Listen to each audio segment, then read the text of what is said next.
जय हिंद दोस्तों। आज हम बात करेंगे दिगंत भाग 2 के काव्य खंड के लेसन नंबर 2 की, जिसका नाम है पद। और इसके कवि जो हैं वो सूरदास जी हैं। सूरदास जी का जन्म, जैसा कि आप देख पा रहे हैं, 1478 ईस्वी में हुआ था और इनका निधन 1583 ईस्वी में। जन्म स्थान सूरदास जी का था दिल्ली के निकट सीही नामक ग्राम में। निवास स्थान इनका ज़्यादातर समय वृंदावन एवं पारसोली ग्राम में बीता।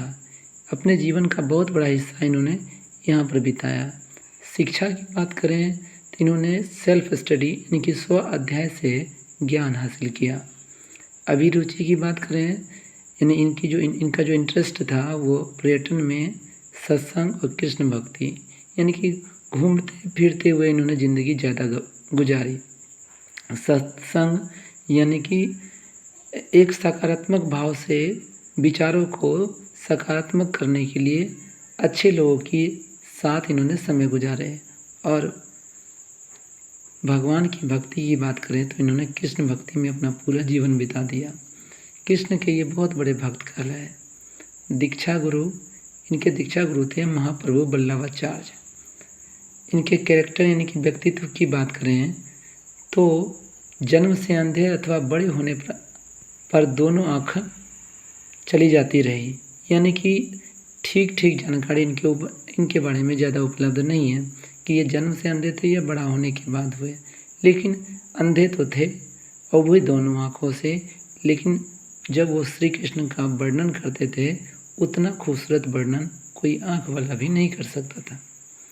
मृदुल थे, मतलब बिल्कुल ही सरल स्वभाव के, विनम्र, बहुत ही शांत स्वभाव के, भावुक, किसी के प्रति दयालुता की भावना इनके अंदर जल्दी आ जाती थी और अंतर्मुखी, खुले विचारों के व्यक्ति थे सूरदास जी। मन में किसी तरह का इनका कोई छल कपट नहीं था।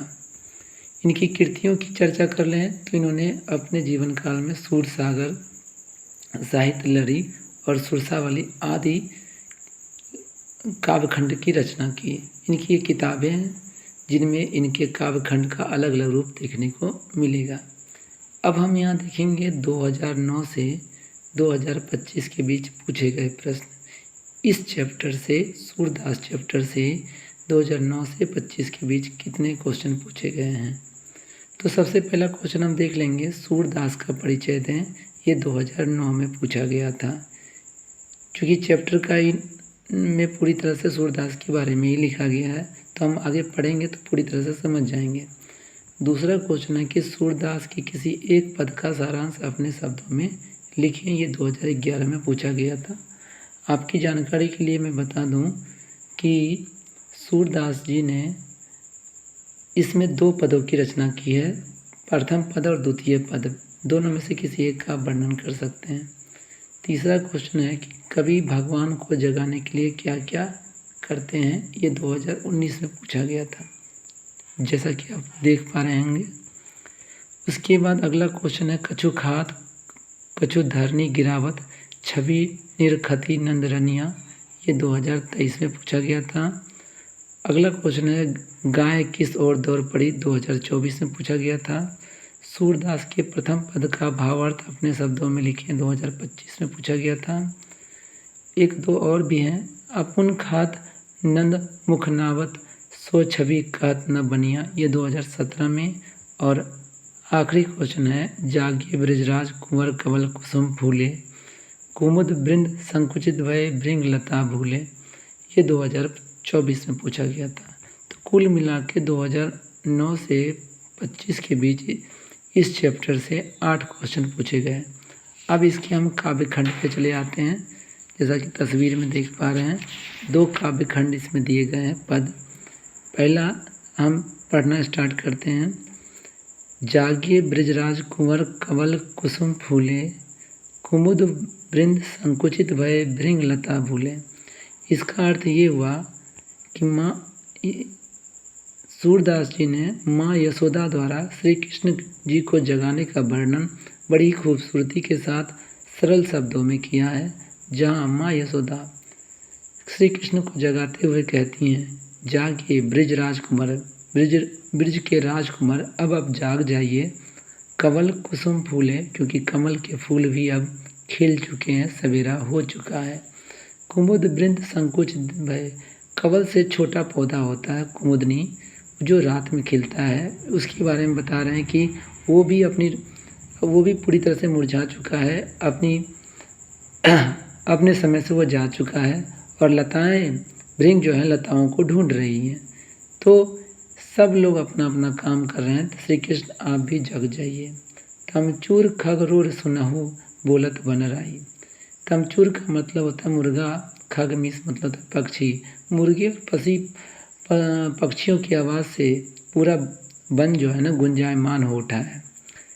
रंभाती गौ गरिखनी में बछरा हित धाई, और सवेरे होने पर गाय जो है वो रंभा रही है, अपने तरीके से आवाज़ निकाल रही है, अपने बछड़े के पास जाना चाह रही है और उसकी भूख मिटाना चाह रही है।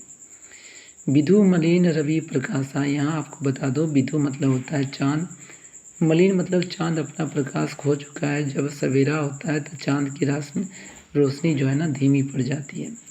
रवि मतलब होता है सूर्य, रवि अपने पूरे प्रकाश के साथ निकलने की कोशिश कर रहा है और सुबह के मौसम में नर नारी जो है समाज को अपने तरीके से गुंजायमान कर रही हैं। सूर्य श्याम प्रातः उठो अम्बुज कर धारी, हे कमल को धारण करने वाले सूरदास भी आपसे प्रार्थना करता है कि जबकि पूरी दुनिया जग चुकी है, आप भी पूरी तरह से जग जाइए। कैसे एक माँ अपने बच्चे को प्यार से जगाती है, ठीक उसी प्रकार माँ यशोदा श्री कृष्ण को जगाते हुए इनके उदाहरणों द्वारा उन्हें जगाने का प्रयास करते हैं। अगला हम सेकेंड पद पे आते हैं, तो देखिए लिखा हुआ है, जेवत श्याम नंद की कन्या। जेवत मतलब होता है भोजन करते समय, नंदलाल जो कन्या मतलब होता है गोद। भोजन करते समय श्याम यानी कि कृष्ण नंद बाबा की गोद में आकर बैठ जाते हैं। कछु खात कछु धरनी गिरावत, कुछ तो वो नन्हे नन्हे हाथों से खाते हैं, कुछ उनके नन्हे हाथों से नीचे गिर जाते हैं। छवि निरखती नंद रनिया, यह दृश्य देखकर नंद की रानी यानी नंद लाला की पत्नी यशोदा काफ़ी खुश हो जाती हैं। बड़ी बड़ा बेसन बहु भातनी व्यंजन विविध अग्नियाँ, और आंगन में खाने के लिए बड़ी है, बड़ा है, बेसन है, बहुत तरह के जो है ना व्यंजन मिठाइयाँ परोसी गई हैं। डारत खात लेत अपने कर रुचि मानत दधी धनिया, वो निकालते हैं, खाते हैं, लेते हैं अपने छोटे छोटे हाथों से, लेकिन उनका सबसे ज़्यादा मन दही को खाने को है, दही की दोनी उठाने को है। मिश्री दही माखन मिश्रित कर, वो मिश्री को दही से और दही को माखन से मिला करके मुख नावत छवि धनिया, और अपने मुंह में डालते हैं, जो दृश्य बहुत ही खूबसूरत देखने को लगता है। आपुन खात नंद मुख नावत सो छवि कहत न बनिया, वो मिला हुआ मिश्री दही और माखन खुद तो खा ही रहे हैं, लेकिन वही दही मिश्रित मिला हुआ नंदलाल के मुख में भी डाल रहे हैं, और ये जो दृश्य वहाँ उत्पन्न हो रहा है उस दृश्य का वर्णन नहीं किया जा सकता है।